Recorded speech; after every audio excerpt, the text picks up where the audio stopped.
6 साल पहले तक जिसे नहीं पता था अपनी ही प्रेगनेंसी का राज, जो बन गई थी बिना बाप के बच्चों की माँ, आज कैसे वो बन गई थी मेडिकल साइंस की इतनी बड़ी एक्सपर्ट। कैसे अब हर कोई उसके एक अपॉइंटमेंट के लिए करने लगा था सालों इंतजार। अगर हो रहा है आपको भी रोमांच और जानना चाहते हैं इस पहेली का राज, तो अभी डाउनलोड करिए पॉकेट FM ऐप और सुनिए एक लड़की को देखा तो, वो भी बिल्कुल फ्री। वाह अनिका, अब तुम इतनी गिर गई हो कि तुमने कंपनी के सारे फंड अपने अकाउंट में ट्रांसफर करवाना शुरू कर दिए। देखो, शराफत से वो पैसे मुझे लौटा दो, मुझे उन पैसों की सख्त जरूरत है। अनिका अब अपने मक्कार बाप को अपनी माँ की बनाई कंपनी से 1 रुपए का भी फायदा नहीं होने देना चाहती थी और इसलिए ही उसने कंपनी के सारे फंड अब अपने अकाउंट में ट्रांसफर करने को कह दिया था। 6 साल पहले तक अनिका हमेशा ही अपने पिता गौतम गुलेरिया से डरकर रहती थी। उनकी हर जायज या नाजायज बात के लिए मान भी जाती थी, लेकिन अब 6 साल बाद जब वो मनाली लौटी थी तो उसमें एक अलग ही कॉन्फिडेंस दिखाई दे रहा था। उसने बड़े ही कॉन्फिडेंस के साथ गौतम की बात का जवाब दिया। देखिए पापा, हम सबकी अपनी मजबूरियां हैं और अपनी जरूरतें भी हैं, लेकिन हमारी जरूरतों को पूरा करने के लिए मेहनत भी तो हमें ही करनी पड़ेगी, है ना? सिंगल मदर होते हुए भी मैंने अपनी बच्ची को पालने के लिए आज तक किसी के सामने हाथ नहीं फैलाया। आपने तो मुझे घर से निकाल ही दिया था, फिर भी मैंने खुद के दम पर अपनी बेटी को पाला। हम सबको अपनी मदद खुद ही करनी पड़ती है। मेरी मानो तो पापा, आप भी आज से यही आदत डाल लीजिए। ओह, तो अब तुम मल्होत्रा खानदान के साथ जुड़ गई हो, तो अब तुम्हें ये गरीब बाप खरा लगने लगा। हाँ, अब तुम्हें मेरी फिक्र क्यों होगी भला? अब तो तुम्हें मुझसे छुटकारा चाहिए होगा ना? चलो ठीक है, तुम यही चाहती हो तो यही सही। बस मल्होत्रा से कहकर मुझे 2 करोड़ रुपए दिलवा दो और फिर मैं तुम्हें कभी कांटेक्ट नहीं करूंगा। ये मेरा वादा है तुमसे। गौतम की बात सुनकर अनिका को अपने कानों पर यकीन नहीं हो रहा था कि कोई बाप भला अपनी बेटी से रिश्ता तोड़ने के बदले 2 करोड़ की मांग कर सकता है। ठीक है, मैं आपको पैसा ट्रांसफर करने को तैयार हूँ, बस बदले में आप मुझे मेरे बेटे का पता बता दीजिए। बोलिए, क्या आपको ये सौदा मंजूर है? दरअसल 6 साल पहले अनिका बिना किसी के साथ रिश्ता बनाए ही अचानक ही प्रेग्नेंट हो गई थी और उसने डिलीवरी के वक्त जुड़वा बच्चों को जन्म दिया था। समाज के ताने सुनकर भी अनिका अपने बच्चों को इस दुनिया में लाना चाहती थी और ऐसा हुआ भी। अनिका 2 बच्चों की माँ तो बनी, लेकिन जुड़वा बच्चों के पैदा होते ही कोई नकाबपोश शख्स हॉस्पिटल वार्ड से उसके बेटे को चुरा कर ले गया। अनिका तब बेहद कमजोर थी और उस शख्स से अपने बेटे को नहीं छुड़ा पाई। अब अनिका के पास बस उसकी बेटी ही बची थी, जिसे लेकर वो मनाली से दूर बैंगलोर जाकर सेटल हो गई। अनिका के घर वालों ने इन 6 सालों में कभी अनिका से कोई कांटेक्ट करने की कोशिश नहीं की थी। उनके लिए अनिका मर चुकी थी, लेकिन अब 6 साल बाद अनिका एक मकसद के साथ वापस मनाली लौटी थी और वो मकसद था अपने खोए हुए बेटे को ढूंढना। इसी के साथ अनिका को अपने एक्स हस्बैंड कुणाल डोगरा से तलाक भी लेना था। कुणाल डोगरा ने अपने दादाजी के दबाव में आकर अनिका से शादी तो कर ली थी, लेकिन शादी की रात ही वो अनिका को अकेला छोड़कर दिल्ली भाग गया था। और जब उसे पता चला कि अनिका मोटी और भद्दी दिखने के साथ ही 4 महीने की प्रेग्नेंट भी है, तो उसने बिना सच्चाई जाने ही अनिका को जलील करने में कोई कसर नहीं छोड़ी थी। लेकिन आज वही कुणाल डोगरा एयरपोर्ट पर अनिका के इस बदले हुए खूबसूरत रूप रंग को देखकर उसका दीवाना हो चुका था और किसी भी तरह उससे फिर से शादी करना चाहता था। अनिका की सौतेली बहन कामिनी की शादी कुणाल से होने वाली थी, लेकिन जब से कुणाल एयरपोर्ट पर अनिका से मिला था, उसने कामिनी से मेल जोल कम कर दिया था। इस बात को लेकर अनिका और कामिनी के बीच तनाव और भी बढ़ गया था। लेकिन जब कुणाल ने अनिका के सामने दोबारा शादी का ऑफर रखा, तो अनिका ने बिना वक्त गवाए अपने ठरकी पति का ऑफर ठुकरा दिया था। हाँ, इस वक्त अनिका के सामने उसकी बेटी बनकर जो खड़ा था, वो दरअसल अनिका का बेटा आर्यन था और अनिका की बेटी रिया इस वक्त अपने डैड के साथ आर्यन बनकर रह रही थी। भले ही अनिका ये राज नहीं जानती थी, लेकिन दोनों बच्चे अच्छी तरह ये समझ चुके थे कि दोनों जुड़वा भाई बहन हैं और किसी तरह अनिका और रोहित उनके मम्मी पापा हैं। चुप हो जाओ मॉम, शांत हो जाओ। आपने कुछ नहीं किया, मैं ही हूँ आपका बेटा। देखो, मैं जिंदा हूँ। आर्यन की बात सुनकर अनिका को लगा कि उसकी बेटी रिया अपनी मॉम को इस तरह रोता हुआ देखकर बस उन्हें शांत कराने के लिए ऐसा कह रही है। रिया, तुम ये क्या कह रही हो? मॉम, मैं रिया नहीं आर्यन हूँ। मेरा नाम आर्यन मारवा है और मैं ही आपका खोया हुआ बेटा हूँ। रिया और मैं भाई बहन हैं। तुम ये क्या कह रहे हो? अगर तुम रिया नहीं हो तो फिर रिया कहाँ है? मैं कैसे मान लूं कि जो तुम कह रहे हो वो सब सच है? रिया, अगर ये तुम्हारी कोई नई शैतानी है तो मैं तुम्हें इसके लिए कभी माफ नहीं करूँगी। मैं सच कह रहा हूँ मॉम, रिया और मैं ट्विंस है ना, इसीलिए हमारी शक्ल इतनी मिलती है। हम बहुत जल्दी आपको ये सच बताने वाले थे, लेकिन हमने सोचा था कि एक बार बड़ी दादी को होश आ जाए उसके बाद हम आपको ये सच बताएंगे। पर आज जब आपको इस तरह मेरे लिए रोते देखा तो मैं कंट्रोल नहीं कर पाया। अगर तुम मेरे खोए हुए बेटे हो तो तुम इतने टाइम से कहाँ थे? मेरा पूरा नाम आर्यन मारवा है और मैं रोहित मारवा का बेटा हूँ। अब अनिका को मनाली आने के बाद उसके साथ हुए सारे इंसिडेंट्स एक एक करके याद आने लगे थे। उसे पता चल चुका था कि क्यों रोहित हर बार उसे अपनी बेटी रिया के साथ देखकर कंफ्यूज्ड हो जाता था और उससे लड़ने लगता था। अनिका आर्यन को गले लगाकर रोने लगी। फिर थोड़ी देर बाद वो कुछ संभली। अगर तुम यहाँ हो तो रिया इस वक्त कहाँ है? अनिका के रिया के बारे में पूछने पर आर्यन अनिका को लेकर दिल्ली की एक पॉश लोकेलिटी में पहुंचा। वो पूरी सिटी मारवा डेवलपर्स ने कंस्ट्रक्ट की थी। आर्यन अनिका को लेकर उस लोकेलिटी में बने 4th बंगलो में गया और बंगले से थोड़ी दूर पार्किंग में गाड़ी खड़ी करवा दी। इसके बाद अनिका ने जैसे ही डोरबेल बजाई, दरवाजा खुला और अंदर से छोटी सी रिया बाहर निकल कर आई। मम्मा, आप यहाँ? अब अनिका को सारा माजरा समझ आ चुका था, लेकिन उसे डर था कि अगर ये बात रोहित को पता चली कि आर्यन की एक बहन भी है तो कहीं वो रिया को भी अनिका से छीन न ले। इसलिए उसने आर्यन को छिपने का इशारा किया और अनजान बनते हुए रोहित से उसकी दादी की हेल्थ डिस्कशन करने लगी। रोहित को अनिका का इस तरह अचानक उसके बंगलों पर आना अजीब तो लगा था, पर फिर उसने बात को हवा में उड़ा दिया। अनिका भी कुछ देर रोहित से बात करके वहाँ से जा चुकी थी। एक तरफ तो उसे इस बात की खुशी थी कि उसे उसका खोया हुआ बेटा मिल चुका था, तो दूसरी तरफ इस बात का डर भी बराबर बना हुआ था कि अगर रोहित को ये बात पता चली तो ना जाने क्या होगा। वैसे ही रोहित किसी वजह से आर्यन की मॉम से नफरत करता था। उसने आज तक कभी आर्यन की मॉम को देखा तो नहीं था, पर कोई बात थी जिसकी वजह से रोहित आर्यन की मॉम से बेहद नफरत करता था। अगले दिन अनिका आर्यन को लेकर बलबीर सर की एकेडमी पहुंच गई। बलबीर सर रिया और आर्यन के प्लान में पहले से ही शामिल थे और यहीं से आर्यन और रिया ने अदला बदली की थी। बलबीर सर कुश्ती की एकेडमी चलाते थे। अनिका भी बलबीर सर की स्टूडेंट रह चुकी थी और आर्यन को भी रोहित ने बलबीर सर की एकेडमी में भर्ती किया था। रोहित आजकल आर्यन के बिहेवियर को लेकर काफी टेंस्ड रहता था। उसे तो यही लगता था कि पता नहीं क्यों अचानक कि उसका बेटा लड़कियों की तरह बिहेव करने लगा है और इसलिए ही उसने आर्यन को बलबीर सर के पास कुश्ती सीखने भेजा था। लेकिन असल बात तो ये थी कि आर्यन जब लड़कियों की तरह बर्ताव करता तब वो आर्यन नहीं बल्कि रिया होता था।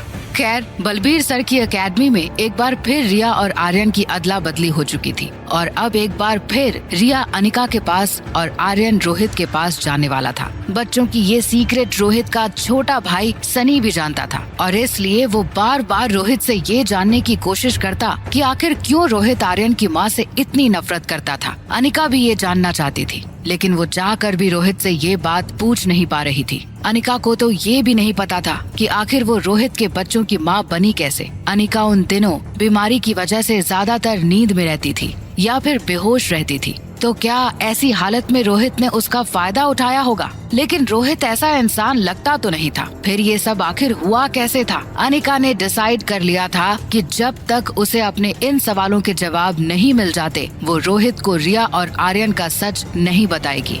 इन सब से अलग रोहित अनायास ही अनिका की ओर खिंचता चला जा रहा था। वो मन ही मन अनिका को पसंद करने लगा था, लेकिन अनिका के अजीब बर्ताव की वजह से उसे उस पर थोड़ा शक भी हो रहा था।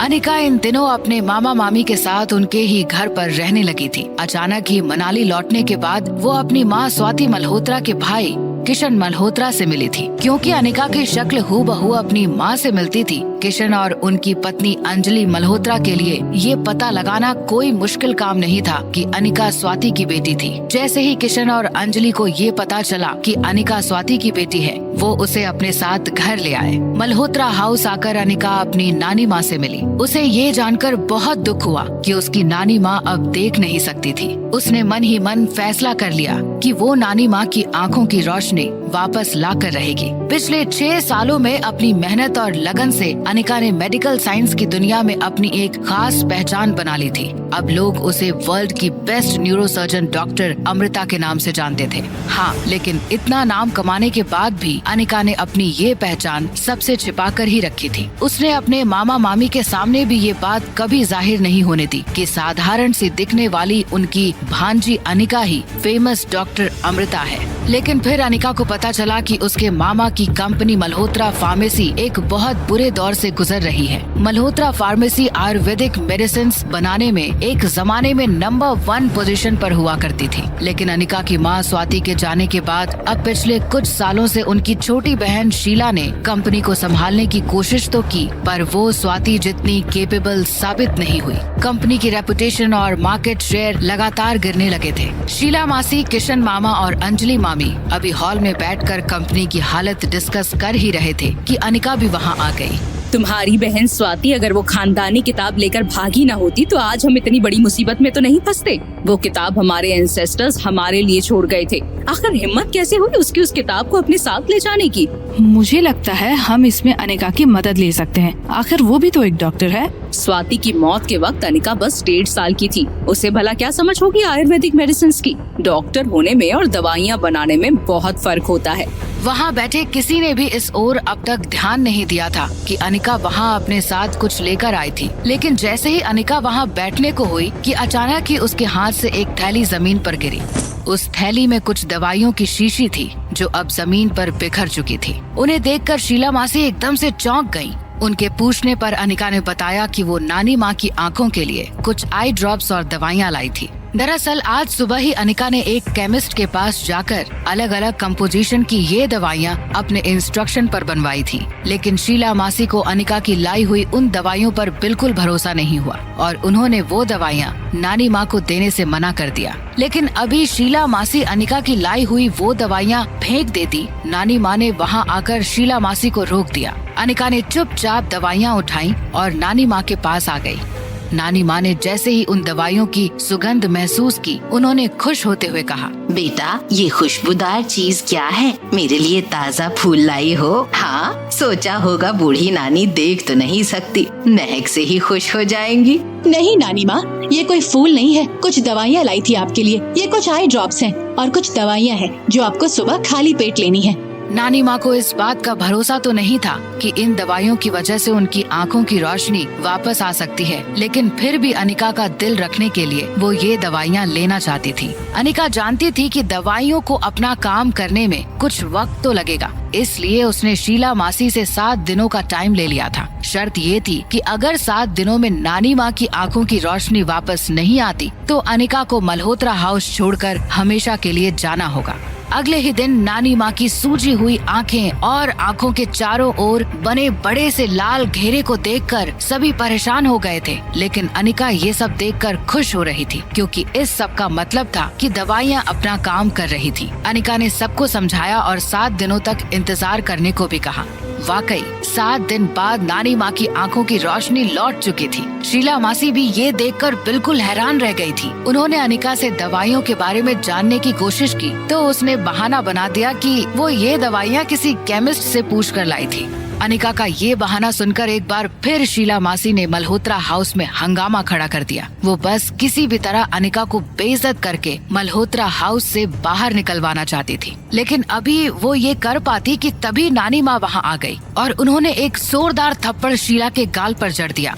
कल की आई लड़की के लिए नानी माँ के इस बर्ताव से शीला मासी को गहरी चोट लगी थी और उन्होंने गुस्से में कंपनी और मल्होत्रा हाउस को हमेशा के लिए छोड़ने का फैसला ले लिया। इसी बीच मल्होत्रास को एक बहुत बड़ी आयुर्वेदिक मेडिसिन की कॉन्फ्रेंस का इनवाइट आया। ये कॉन्फ्रेंस मल्होत्रास के राइवल और कॉम्पिटिटर शास्त्री फार्मास्यूटिकल ने ऑर्गेनाइज की थी। अंजलि मामी के कहने पर अनिका भी इस कॉन्फ्रेंस में जाने के लिए तैयार हो गई। लेकिन जब किशन मामा, अंजलि मामी और अनिका कॉन्फ्रेंस में पहुँचे तो उन्हें ये कहकर बाहर ही रोक दिया गया कि उनका इन्विटेशन कैंसिल हो चुका है। ये दरअसल शास्त्री फार्मास्यूटिकल के मालिक कल्याण शास्त्री की चाल थी। वो मल्होत्रास को सबके सामने ह्यूमिलिएट करना चाहता था। लेकिन तभी अनिका ने अपने कनेक्शंस की बदौलत मल्होत्रास को कॉन्फ्रेंस में एंट्री दिलवा दी। सभी इस बात से हैरान थे कि अगर किशन मल्होत्रा का इनविटेशन कैंसिल कर दिया गया था तो फिर वो लोग कॉन्फ्रेंस में एंटर हुए कैसे। अनिका एक बार फिर अपनी पहचान सबके सामने जाहिर नहीं होने देना चाहती थी और इसलिए उसने कह दिया कि उन्हें entry Marwah group of industries के चेयरमैन रोहित मारवा के कहने पर मिली है। लेकिन जब अंजलि मामी रोहित को इसके लिए थैंक्स कहने लगी तो अनिका अपने झूठ पर झेपते हुए इधर उधर नजरें चुराने लगी। रोहित को अनिका को इस तरह देखकर उस पर और प्यार आने लगा था। कल्याण शास्त्री किशन मल्होत्रा को ह्यूमिलेट करने का एक भी मौका हाथ से जाने नहीं देना चाहता था। कॉन्फ्रेंस में उसने किशन मल्होत्रा की बहुत बेइज्जती की, लेकिन इस सब का जवाब देने के लिए रोहित आगे आया और उसने मल्होत्रा फार्मेसी के साथ एक बड़ा कॉन्ट्रैक्ट साइन कर लिया। रोहित के ऐसा करते ही वहाँ मौजूद सभी की बोलती बंद हो गई। जिस अमृत टैबलेट की लॉन्चिंग को लेकर कल्याण शास्त्री इतने गुरूर में था, अचानक ही अनिका ने मल्होत्रा फार्मेसी की तरफ से उस अमृत टैबलेट के मास प्रोडक्शन की अनाउंसमेंट कर दी। इतनी बड़ी अनाउंसमेंट सुनकर अब वहाँ मौजूद सभी मल्होत्रा फार्मेसी के साथ बिजनेस करने को उतावले होने लगे थे। दरअसल सालों पहले इस अमृत टैबलेट का फॉर्मूला स्वाति ने बताया था, लेकिन तब वो उस फॉर्मूला से केवल 5 टैबलेट ही बना पाई थी। उसी वक्त उन 5 टैबलेट में से 2 किसी तरह कल्याण शास्त्री ने चुरा ली थी।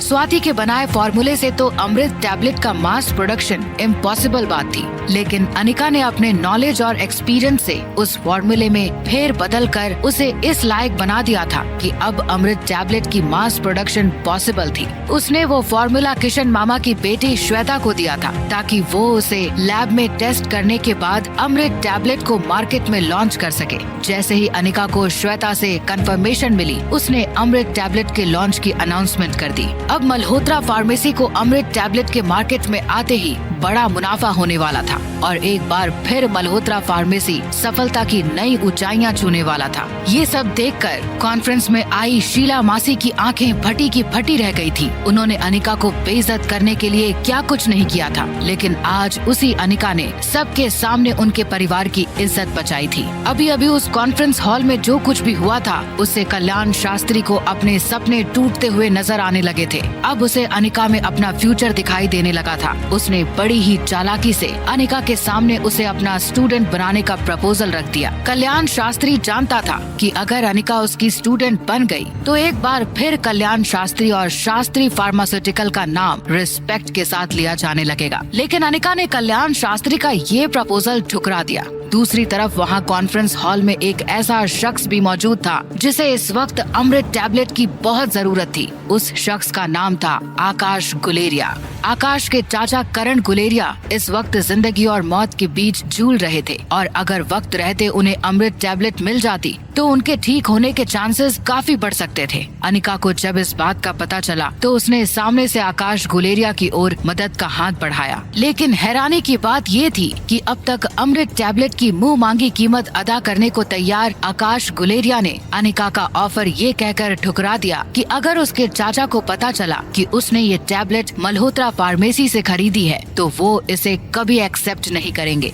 बाद में अंजलि मामी ने अनिका को बताया कि एक वक्त में करण और स्वाति एक दूसरे से बेहद प्यार करते थे और फिर स्वाति के इस तरह गौतम से शादी कर लेने से करण काफी नाराज हुआ और उसने मल्होत्रा खानदान से अपने सारे रिश्ते तोड़ दिए। अनिका के लिए भी ये बात हैरान कर देने वाली थी कि आखिर उसकी माँ ने करण गुलेरिया को इतना बड़ा धोखा क्यों दिया होगा। आखिर में कल्याण शास्त्री ने आकाश की मदद करने का वादा करते हुए अपनी स्टूडेंट डॉक्टर शालिनी को करण की ट्रीटमेंट की जिम्मेदारी सौंप दी। करण गुलेरिया के अंदर अब जीने की कोई चाह शेष नहीं बची थी। उनकी बीमारी के ठीक न होने की एक वजह ये भी थी कि अब वो ठीक होना ही नहीं चाहते थे। एक दिन यूं ही बिस्तर पर पड़े करण गुलेरिया के पास उसके भतीजे आकाश की 6 साल की बेटी पिंकी गुलेरिया आई। पिंकी रिया के स्कूल में ही पढ़ती थी। रिया छोटी सी उम्र में ही गेमिंग की चैंपियन थी। गेमिंग की दुनिया में उसे सब लिटिल एंजल के नाम से जानते थे। पिंकी अपने दादू से गेमिंग में रिया को सपोर्ट करने के लिए पैसे मांगने आई थी। उसे पता था कि उसके मम्मी पापा तो उसे पैसे देने से रहे, इसलिए वो अपनी रिक्वेस्ट लेकर अपने बड़े दादू के पास आई थी। नन्ही पिंकी के मुंह से जब करण गुलेरिया ने लिटिल एंजल का नाम सुना तो अचानक ही जैसे उन्हें कुछ याद हो आया और उन्होंने खुश होकर पिंकी के अकाउंट में 20 लाख ट्रांसफर कर दिए। करण गुलेरिया इस लिटिल एंजल से मिलने को बेताब हो चुके थे। सच बात तो ये थी कि करण आज भी स्वाति को भुला नहीं पाए थे, इसलिए तो स्वाति के जाने के बाद उन्होंने कभी शादी नहीं की थी। पिंकी के जरिए करण गुलेरिया गेमिंग साइट पर रिया से मिले। उन्हें रिया से मिलकर इतना अच्छा लगा कि उनकी रिया से अच्छी खासी दोस्ती हो गई। रिया उन्हें फैन नानू कहकर बुलाने लगी थी और वो भी रिया के सपोर्ट में बहुत से टोकन्स हर रोज देने लगे थे। अब जैसे करण गुलेरिया को लिटिल एंजल के रूप में जीने का एक मकसद मिल चुका था, उनकी तबीयत में भी पहले से काफी सुधार आने लगा था। उधर आकाश गुलेरिया अपने चाचा के इलाज के लिए आयुर्वेद के सबसे फेमस डॉक्टर वंगा पट्टू के एकमात्र स्टूडेंट की तलाश में था। डॉक्टर वंगा पट्टू ने अपने पूरी लाइफ में बस एक ही शागिर्द बनाया था। डॉक्टर वंगा पट्टू के इस स्टूडेंट के बारे में कोई नहीं जानता था। पूरी दुनिया में ये बात किसी को नहीं पता थी कि असल में अनिका ही डॉक्टर वंगा पट्टू की वो वन एंड ओनली स्टूडेंट थी। तो क्या अब अनिका करेगी करण गुलेरिया का इलाज?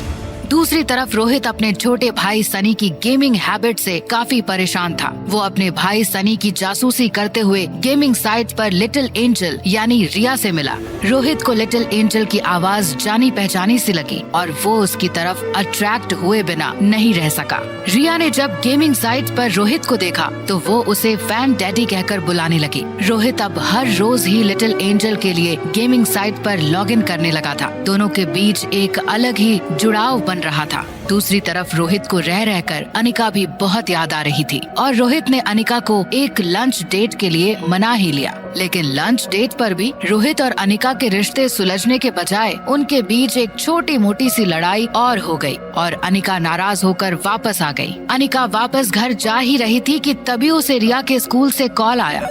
स्कूल वालों का कहना था कि रिया अचानक ही डांस प्रैक्टिस करते हुए बेहोश हो गई थी, लेकिन जब अनिका ने वहां जाकर रिया की नब्ज चेक की तो पता चला कि रिया तो बिल्कुल ठीक थी। तो फिर वो बेहोश होने का नाटक क्यों कर रही थी? बात दरअसल ये थी कि डांस करते हुए रिया की अपनी एक को डांसर मिश्का के साथ लड़ाई हुई थी। मिश्का डांस टीचर सिमरन मेहरा की बेटी थी। रिया की डांस मूवमेंट्स मिश्का से बेटर थे और इसलिए रिया को डांस में सेंटर पोजीशन मिलने वाली थी, लेकिन मिश्का चाहती थी कि सेंटर पोजीशन उसे मिले क्योंकि मिश्का डांस टीचर की ही बेटी थी। तो उसके लिए अपनी मॉम से ये बात मनवाना आसान था, लेकिन इससे पहले कि सिमरन मेहरा रिया को डांस प्रैक्टिस से बाहर कर देती, रिया ने बेहोश होने का नाटक किया और अचानक ही जमीन पर गिर गई।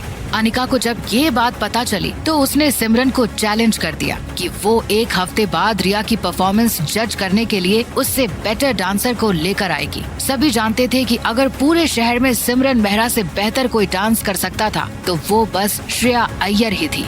दूसरी ओर अंजलि मामी ने अनिका को अपनी बेटी श्वेता के साथ एक डांस पार्टी में भेजने का प्लान बनाया था। अंजलि मामी अनिका के लिए एक अच्छा सा लाइफ पार्टनर ढूंढना चाहती थी और इसलिए ही वो चाहती थी कि अनिका इस तरह की पार्टीज में जाया करे ताकि लोग अनिका को जाने और फिर उसके लिए कोई अच्छा रिश्ता आए। लेकिन अंजलि मामी को डर था कि अगर पार्टी में जाकर अनिका डांस नहीं कर पाई तो उसकी बहुत इंसल्ट होगी। जब अनिका श्वेता के साथ पार्टी में गई तो सभी ये देखकर चौंक गए कि पार्टी में फेमस डांसर श्रेया अय्यर भी आई थी। श्रेया अय्यर से मिलना वहाँ मौजूद सभी लोगों के लिए एक सपने जैसा था, लेकिन ये देखकर तो सभी चौंक गए कि फेमस डांसर श्रेया अय्यर दरअसल अनिका की बहुत अच्छी दोस्त थी। वो दोनों ऐसे गले मिल रही थी जैसे सगी बहनें हों। पार्टी खत्म होने पर जब अनिका, श्वेता और श्रेया पार्किंग एरिया में अपनी गाड़ी निकालने जा रहे थे तभी अचानक किसी ने अनिका को पीछे से पकड़कर अपनी तरफ खींच लिया। ये शख्स कोई और नहीं बल्कि रोहित मारवा था। रोहित वहाँ अनिका से ही मिलने आया था। वो अनिका से पूछना चाहता था कि आखिर वो रोहित के बेटे आर्यन में इतना इंटरेस्ट क्यों दिखाती है। दरअसल अभी कुछ दिन पहले ही अनिका ने श्वेता के साथ कुछ ड्रिंक्स पी ली थी। अनिका को आदत नहीं थी और इसलिए उसे पीने के बाद कुछ ज्यादा ही चढ़ गई थी। नशे की हालत में अचानक ही अनिका ने रोहित को कॉल लगा दिया और कहा,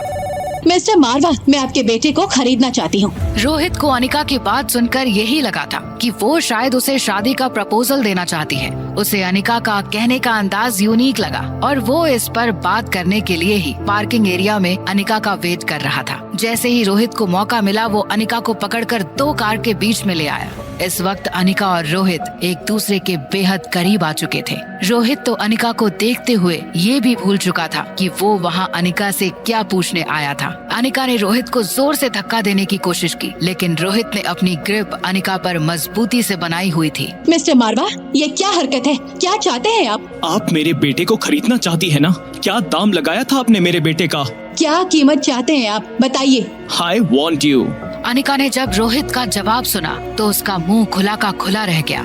अभी वो कुछ कह पाती कि अचानक ही श्रेया और श्वेता उसे ढूंढते हुए वहां आ गई और उन्हें देखते ही रोहित वहां से गायब हो गया। इस बार भी दोनों की बातें अधूरी ही रह गई थी। जहां एक और रोहित को लग रहा था कि अनिका आर्यन के जरिए उसके करीब आना चाहती है, वहीं अनिका के मन में बस यही चल रहा था कि किस तरह वो रोहित से अपना बेटा वापस ले सकती है। अगले दिन अनिका को कुछ काम था और रिया को उसके स्कूल छोड़ने श्रेया उसके साथ चली गई। वहां जाकर जब श्रेया सिमरन से मिली तो सिमरन के शौक का ठिकाना ही नहीं रहा। उसने तो अनिका के चैलेंज को इतना सीरियसली लिया ही नहीं था, पर अनिका ने अपनी बात सच कर दिखाई थी। सिमरन से बेटर डांसर आज उसके सामने खड़ी थी और श्रेया ने रिया के डांसिंग मूवमेंट्स की तारीफ करते हुए उसे अप्रूव कर दिया था। अब सिमरन के पास कहने के लिए कुछ नहीं था।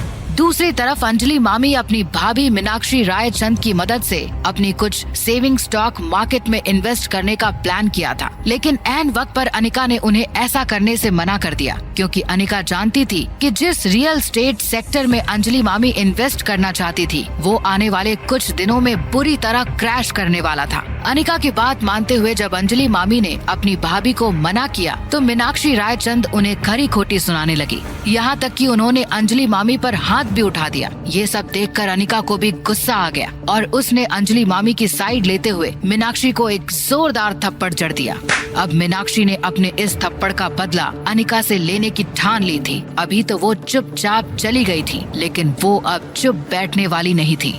दूसरी तरफ अनिका और रोहित एक और बार आज डिनर डेट पर मिलने वाले थे। अनिका जानना चाहती थी कि आखिर क्यों रोहित आर्यन की मॉम से इतनी नफरत करता था। लगभग आधा घंटा ड्राइव करने के बाद अनिका रोहित के भेजे हुए रेस्टोरेंट की लोकेशन पर पहुंच गई। कार की चाबी पहले पार्किंग वाले को देने के बाद अनिका ने फ्रंट डेस्क पर अपना नाम बताया। अनिका का नाम सुनते ही डेस्क पर खड़े एक लड़की ने अपनी पोजीशन उसकी जूनियर को देते हुए अनिका को अपने साथ आने का इशारा किया। होटल की 3rd फ्लोर पर रोहित के फोन पर होटल वालों ने नोटिफिकेशन भेज दिया था कि वो जिस गेस्ट का इंतजार कर रहे थे वो आ चुके थे। प्लीज कम मिस अनिका, यही है आपका प्राइवेट रूम। ये कहते हुए अनिका को अंदर छोड़कर रिसेप्शनिस्ट बाहर चली गई। अनिका को देखते ही रोहित अपनी कमर सीधी करते हुए चेयर पर बैठ गया और इससे पहले अनिका को पता चले कि रोहित ने उसे देख लिया है, रोहित ने अचानक ही चिराग को पूछ लिया। क्या हुआ चिराग? आर्यन क्या कर रहा है? रोहित के इस सवाल को सुनते ही अनिका भी चिराग की ओर देखकर उसके जवाब का इंतजार करने लगी। पूरी तरह से टेंशन और घबराहट के मारे चिराग को पसीना आने लगा था। सर, कल आपका बर्थडे है, इसलिए आर्यन बाबा आपके लिए हैंडमेड बर्थडे ग्रीटिंग कार्ड बना रहे हैं। वो चाहते हैं कल वो आपको वो कार्ड गिफ्ट करें और इसलिए आज उन्होंने डिनर पर आने से मना कर दिया। ओह आई सी। और फिर अचानक अनिका को देखकर रोहित अपनी जगह पर खड़े होते हुए कहने लगा, अब बच्चों के मूड का क्या कहना, उन्हें कुछ कह भी नहीं सकते। देखिए ना, अचानक ही आने से मना कर दिया। रोहित की बातों का जवाब दिए बिना अनिका बिल्कुल निराश होकर रोहित के सामने वाली सीट पर जाकर बैठ गई। अनिका इस बात से बहुत हताश हो गई थी कि आज भी वो अपने बेटे को नहीं देख पाएगी, मगर रोहित के सामने मुस्कुराकर अनिका ने रोहित से पूछा, क्या कल आपका बर्थडे है? रोहित का मिशन सक्सेसफुल होते हुए देखकर रोहित मन ही मन खुश हो रहा था। रोहित ने अपने एक्सप्रेशन छुपाने की पूरी कोशिश की और बड़े कैजुअली अनिका से कहा, हाँ कल मेरा बर्थडे है। क्या आपका बेटा आपको बर्थडे गिफ्ट भी देता है? अनिका जानना चाहती थी कि पिछले 6 सालों में रोहित और आर्यन के बीच के रिश्ते कैसे थे। अनिका जानना चाहती थी कि आर्यन रोहित के साथ किस तरह का बर्ताव करता था, जबकि वो इतने सालों तक एक दूसरे से दूर रहे थे। अनिका वो सब कुछ जानना चाहती थी जो उसे आज तक नहीं पता था आर्यन के बारे में, कि उसका बेटा किन हालातों में पला हुआ है, रोहित ने उसे कैसे बड़ा किया था और हर वो चीज जो उसके बेटे की लाइफ से जुड़ी थी, जैसे उसका पढ़ना, खाना, पीना, रहना, वो कब उठता है, कब सोता है। अनिका आर्यन के बारे में सब कुछ जानना चाहती थी। हाँ, वो हर साल मुझे गिफ्ट देता है।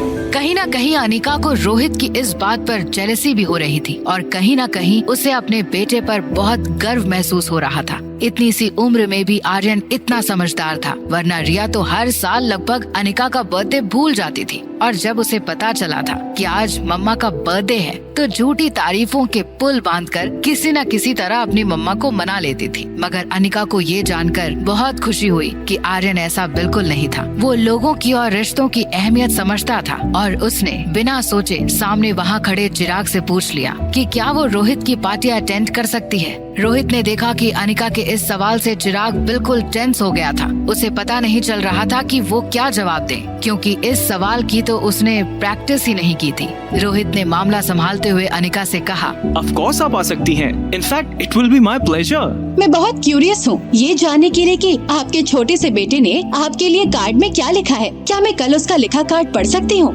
अनिका की ये फरमाइश सुनते ही चिराग मेहता की हंसी कंट्रोल नहीं हो रही थी। वो फाइल उठाते हुए किसी तरह अपने पेट में मुक्का मारकर अपनी हंसी को दबाने की कोशिश कर रहा था। रोहित ने जमीन पर अपने पाँव पटकते हुए चिराग मेहता को वार्निंग दी कि वो अपने आप को संभाले, मगर चिराग मेहता ये सोचकर अपने आप को रोक नहीं पा रहा था कि जिस बच्चे ने आज तक अपने पापा को कभी बर्थडे पर विश भी नहीं किया, वो अपने पापा के लिए बर्थडे कार्ड कहाँ से बनाएगा। रोहित ने अपने आप पर पूरी तरह से कंट्रोल रखते हुए अनिका से कहा, वेल मिस अनिका, आप अपनी बेटी के साथ आ सकती हैं। ठीक है, हम आ जाएंगे। तभी सर्विस स्टाफ ने टेबल पर खाना सजाना शुरू कर दिया। अनिका के साथ बात आगे बढ़ाने के लिए रोहित ने अनिका से पूछा, मिस अनिका, आपको कैसे पता चला कि रियल एस्टेट इंडस्ट्री भविष्य में अच्छा नहीं करने वाली? क्या वो आप ही नहीं थे जिन्होंने मुझसे ये बात की थी? ये सुनकर रोहित चौंक गया, मगर उससे पहले कि रोहित अनिका से पूछ पाता कि कहीं वही तो इंपीरियल ग्रुप की कैट तो नहीं, उससे पहले अनिका ने अपनी बात आगे बढ़ाते हुए रोहित से कहा,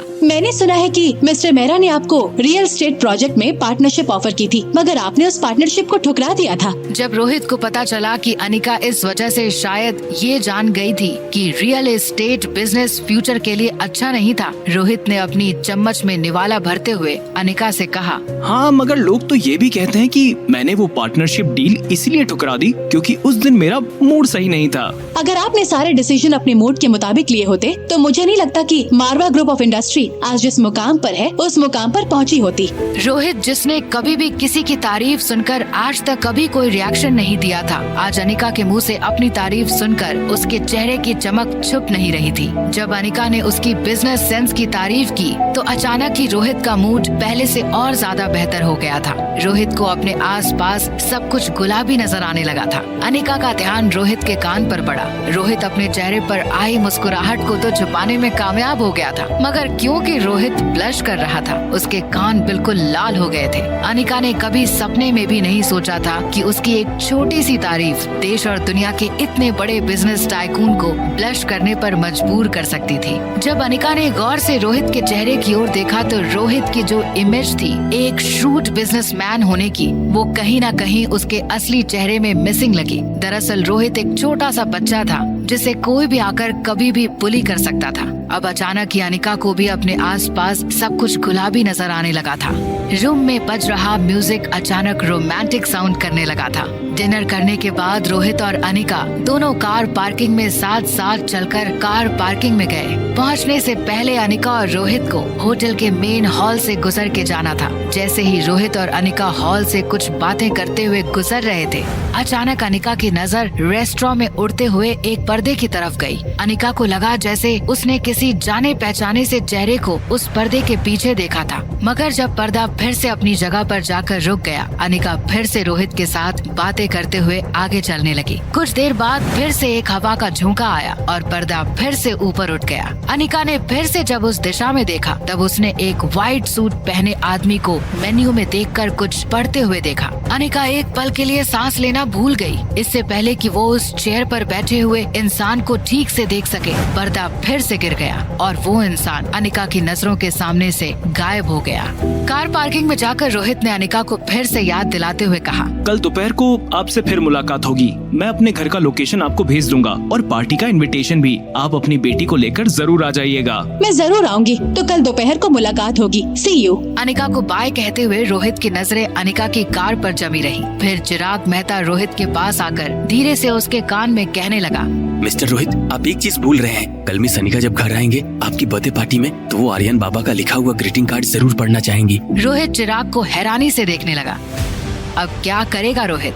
कैसे वो अनिका को आर्यन का बनाया हुआ बर्थडे कार्ड दिखाएगा? कौन था जो रेस्टोरेंट में अनिका पर नजर बनाए हुए था? क्या है ये इम्पीरियल रूम? और क्या अनिका वाकई इम्पीरियल रूम की कैट है? क्या अनिका आर्यन की मॉम के लिए रोहित की नफरत का सच जान पाएगी? क्या होगा जब रोहित को पता चलेगा कि आर्यन और रोहित ट्विंस हैं? क्या रोहित और अनिका करीब आ पाएंगे अनिका से अपने थप्पड़ का बदला लेने के लिए? अब क्या करेगी मीनाक्षी रायचंद? आखिर क्यों अनिका की मां स्वाति मल्होत्रा ने करण गुलेरिया को धोखा देकर कर ली थी गौतम से शादी? जानने के लिए डाउनलोड करिए पॉकेट FM ऐप और सुनिए ये दिलचस्प कहानी एक लड़की को देखा तो, वो भी बिल्कुल फ्री।